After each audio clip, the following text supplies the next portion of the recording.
Wish lang nila yon. Libre naman ang mangarap. Ang pangarap na iyon ay sa ngayon ay hindi mangyayari.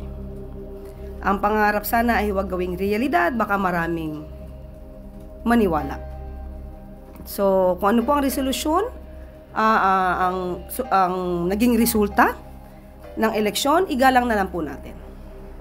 Hindi po ba nababahala yung palasyo na baka yung ganitong mga pahayag mag-create ng kalituhan or gulo kasi syempre katatapos ng eleksyon baka may iba na hindi pa matanggap yung kanilang pagkatalo, i-capitalize yung ganitong statement. Kaya nga po, yan naman ang nakikita nating gusto nilang gawing naratibo. Sirain pati ang institusyon, ang kredibilidad ng eleksyon, pati na ang COMELEC. Yan ang talagang ninanais nila. Hindi naman sila siguro nagsasabi ng mga anumang positibo pagdating sa gobyerno o ginagawa ng pamahalaan.